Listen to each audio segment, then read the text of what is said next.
What? He wants to be on my lap. He wants to be on my lap. You want to come up on my lap? Come here. You want to be in the video? Oh, you're heavy. Oh, another guest. Come here. Come here. Oh, sorry. Your sister's got to get a turn. Come here. Look at this baby. Oh, what a jealous boy.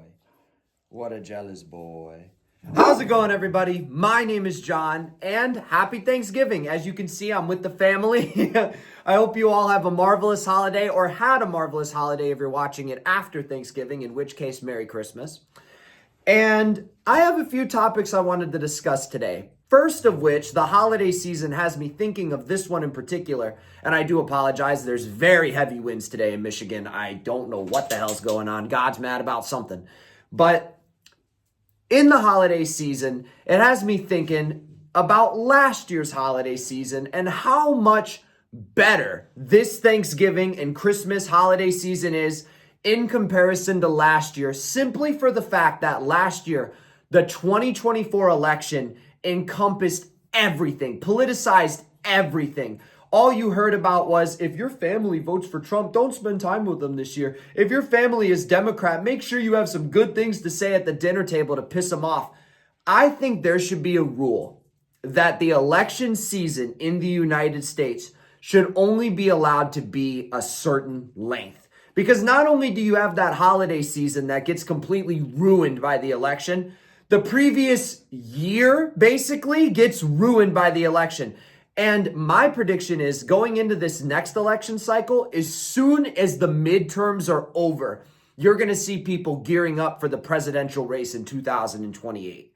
And it's going to be horrible. The election season encompasses everything. Everything in our society is being politicized. Politicization and entertainment, holidays, families, all of these things need to be separate. I understand that policy affects families, and I'm going to get a lot of people on both sides who attack me for that because they're super principled. But my response to you, well, fuck you then. I don't care about you anyway. But all of these things need to be separate from politics because our society has become way, way too political, and everybody is dehumanizing each other. Just wanted to get that out there. Moving into the actual news topics of today, and these ones are a couple days old. There hasn't really been anything too crazy going on in the news in the last couple of days. But I wanted to talk about Trump and Zohran Mamdani meeting in the White House and why that meeting just came across as strange and peculiar to me. I can see on the one hand why people would say we need more of this in politics. We need people on both sides of the spectrum to be able to sit down, have a conversation with each other, have disagreements, and agree on certain things that would be better for the country. To which usually I would agree.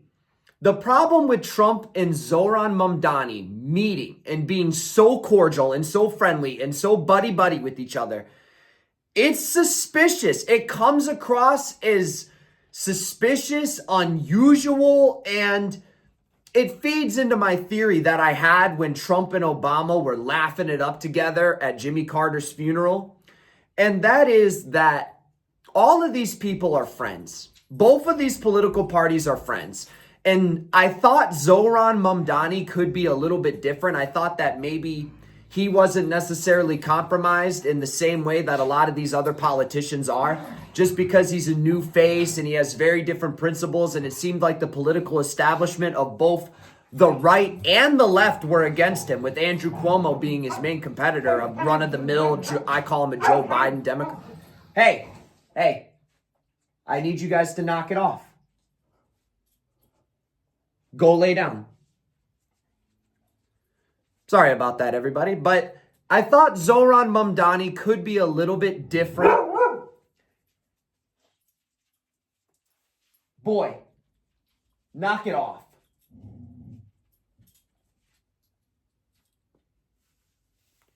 Come here. Oh my God, he's a handful. But anyway, I thought Zohran Mamdani could be different based on the fact that it seemed like the political establishment was very much against him. But him having this meeting with Trump and being all buddy-buddy. Trump and Zohran Mamdani, if you believe what the political establishment has told us and what the media tells us, are polar opposites in terms of policy. Mumdani is apparently a socialist who has radical leftist beliefs, and Trump is a far-right racist fascist. And there's a clip that's been emerging from it of Zohran being asked by a reporter, do you stand by what you said of Trump is a fascist?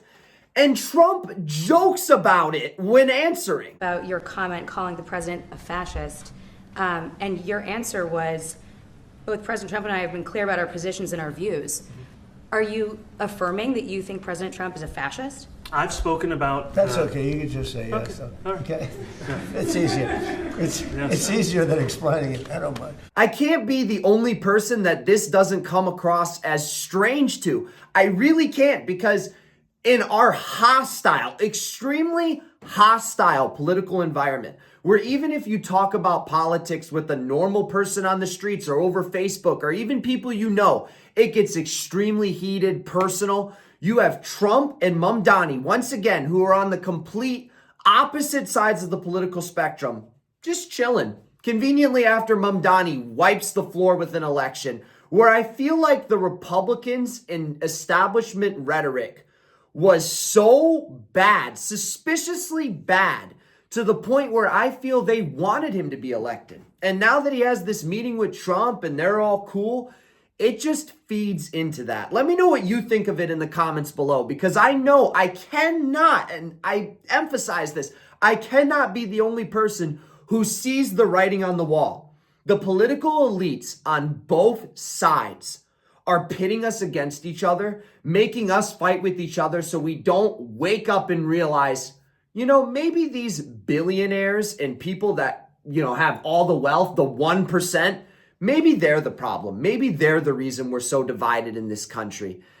And I'm just disappointed because not only do you have Zohran Mamdani, one of the only people who seems genuine in politics. I might have not agreed with all of his policy, and I went into this multiple times in the previous videos discussing Zohran Mamdani.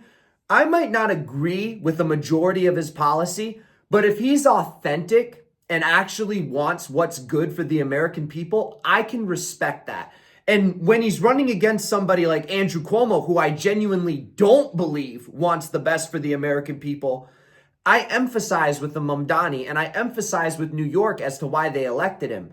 But now when you have him cozying up to the establishment politicians, which Trump is now an establishment politician, it makes me lose all hope. Another thing that makes me lose all hope, since we're on that subject, is Marjorie Taylor Greene resigning from Congress or announcing her resignation from Congress shortly after having a dispute with President Trump, which I addressed in the last video.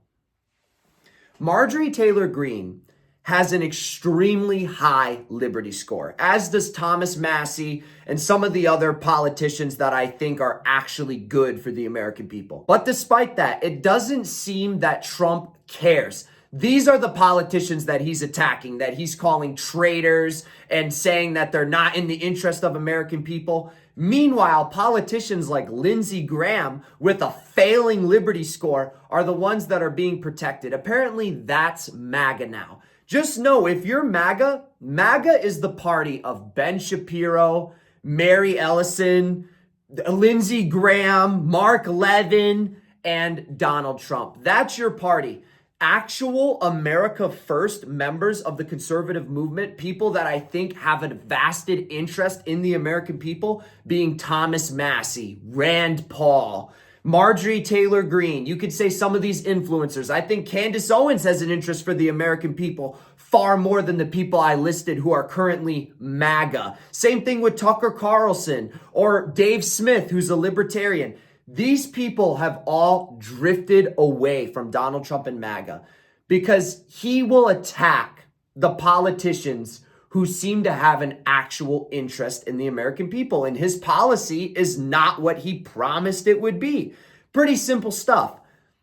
But when you have one of the only members of Congress who I think actually has an interest in the American people, being Marjorie Taylor Greene, resigning, This is incredibly disappointing because if the only good members of Congress, the only ones who vote outside of party lines, the only ones who question the leadership, as Marjorie Taylor Greene did with Trump, if these people are being run out of Congress for whatever reason, if Marjorie Taylor Greene resigned because she doesn't want to face Trump in a primary or whatever the reason she said was, I think it's because they don't want the look of being primaried. Not only that, but possibly they fear for their life because it seems like anybody who goes against the system not only is threatened in a physical way, possibly, and having terrible rhetoric spread about them, like Trump calling her Marjorie Taylor Greene, which out of the 77 million Trump voters, some people might interpret that the bad way. Hypocritical by the right also because they criticize the left for calling them fascists. But meanwhile, they'll spread similar hostile rhetoric about people that they don't like and people that don't agree with their every waking word.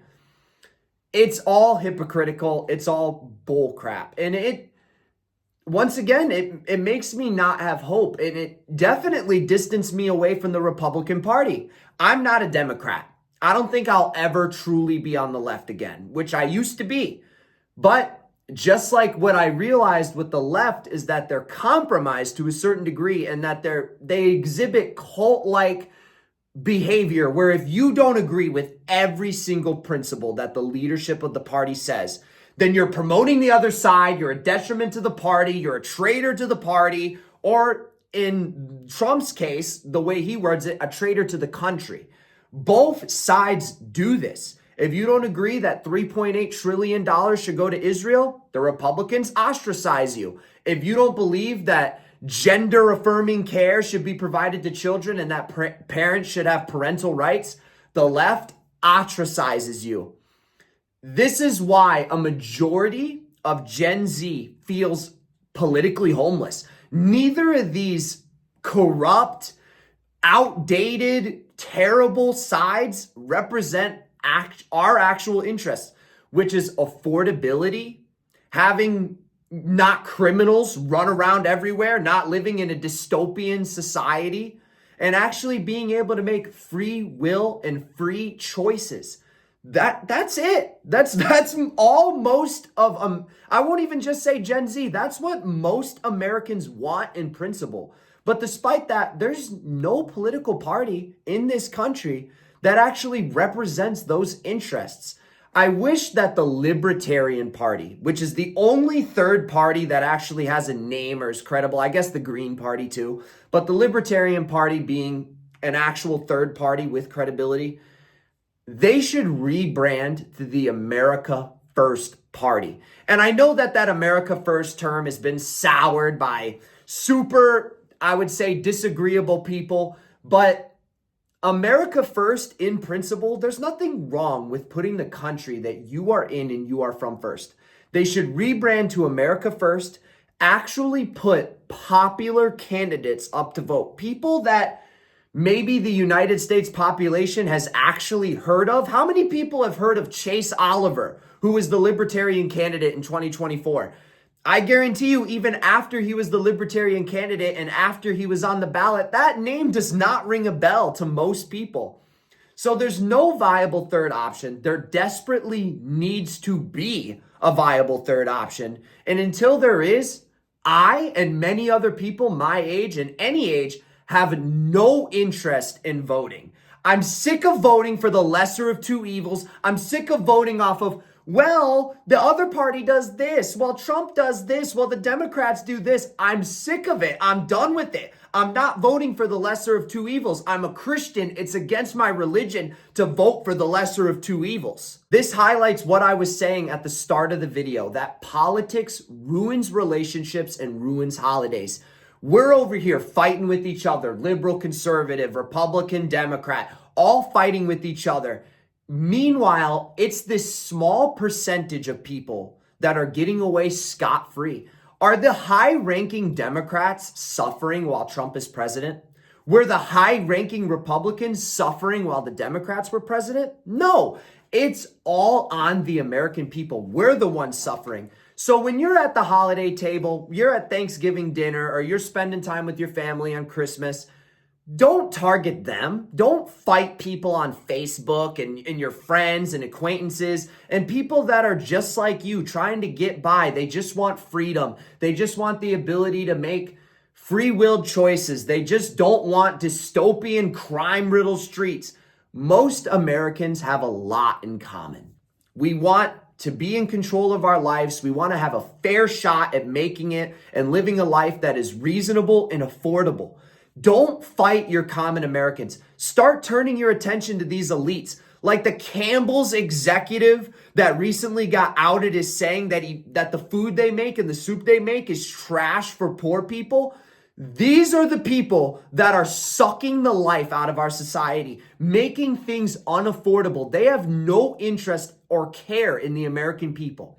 Back in the 1950s, when everybody worked in a factory or everybody worked at a local mom and pop business, people, to a certain degree, bosses and executives, they cared. To a certain degree, not saying everybody, there's always been bad people and opportunists and extreme capitalists, but to a degree, those owners, those factory owners and bosses and owners of these mom and pop shops, they cared about the people that were working for them. Just because you see it, if you're a mom and pop business owner, you see your employees. You see that they have families. You see that they're humans. You see that they're trying their best or they have terrible circumstances or something tragic has happened to them and that they're human. You see the human side. These multi-trillion-dollar organizations, they don't care about you. You think that Jeff Bezos and the Amazon executives give a shit about the people working in the warehouse or the delivery drivers?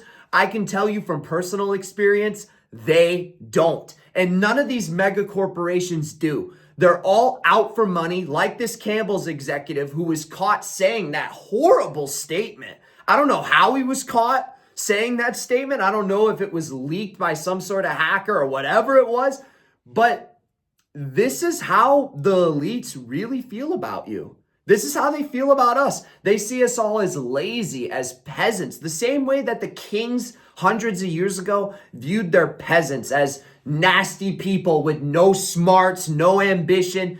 This is how the political elites view us because they don't see us. They're not forced to interact with us. They're not forced to see what the common American goes through.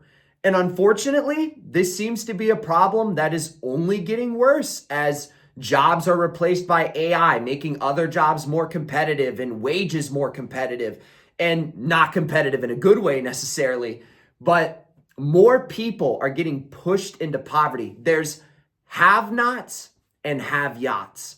The middle class is being sucked away. It's more and more difficult to be a middle-class citizen in the United States and live a decent life than it has ever been before. There's the people at the top, and there's everybody else who's at the bottom. There's the in-between slowly getting whittled away, abused, taken advantage of, and the quality of life is dropping. And I apologize if I'm ranting a little bit here.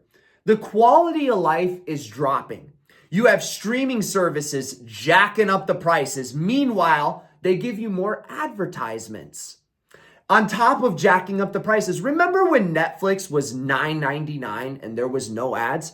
Now it's $8.99 and you get ads. And you get ads a lot. They even mislead you on the stuff that has ads and doesn't have ads. Remember when YouTube used to have a 5-second skip ad in the corner and didn't have double ads and mid-rolls with double ads? Remember when on the computer when they used to do overlay ads that would just pop up at the bottom of the screen and you could just X them out? Those don't exist anymore. Or if they do, they're still accompanied by multiple mid-rolls and pre-video ads that sometimes you have to sit a full minute to go through. Meanwhile, if you want to skip those ads, you can pay for YouTube Premium, but wait, the first YouTube Premium plan only covers some videos, excludes some videos. If you want to pay for ad-free YouTube, oh, here's $20. Oh, here's another $20 for Hulu. Here's $50 for ESPN. Meanwhile, Disney, another monopoly multi-billion-dollar company, they're buying up everything. They own Star Wars, they own Marvel, they own Hulu. Obviously, they own their own properties. They bought out Pixar. Pixar doesn't exist anymore. DreamWorks doesn't exist anymore. The quality of life is being sucked away from the American people by these multi-billion and trillion-dollar organizations, and their goal is globalists. Globalist goals. They want to have the absolute maximum probability. And this is the problem with capitalism. And I'm not saying that I have a solution. It's not my job as a YouTube channel with 800 subscribers to figure out a solution to what the branches of government should be and how we should run a society with 300 plus million people in it. But I'm just saying, as someone who lives in America, this is the main problem with capitalism, is that it never ends. It just keeps spiraling and spiraling. These companies that are on the stock exchange, they have an obligation to make higher and higher and higher profits to satisfy their shareholders. And if they don't, they will lose money. If profits stay the same for a company, that is seen as unsuccessful. These companies have an obligation to just keep going and going and going and going. But as I said earlier, I hope you guys have a fantastic Thanksgiving. I apologize for the dog interruptions or if you guys can hear the wind out there. But please, when you are at the holiday table, for whatever holidays you may celebrate or may be attending, please do not turn on your fellow Americans, your fellow common people. Because at the end of the day, these political elites and these politicians are the ones dividing us. And the Democrats are to blame and the Republicans are to blame. It's spread equally. And I see people on Twitter or X trying to make people that call out the political elites and say that there's problems with both sides or say that they're similar. They try to make us seem like nitwits and half-wits and that we don't know what we're talking about. How can these two political parties be the same? And you're right. They're not the same. They're differently terrible. That's the best way I can think to describe our political system. Differently terrible. The Democrats have all their terrible qualities that make them a net negative, and the Republicans have their equal and opposite bad qualities that make them a net negative. But anyway, I hope you guys enjoyed today's video. Please have a happy Thanksgiving and a great holiday season. I will see you all in the next one. Stay safe out there. Peace out.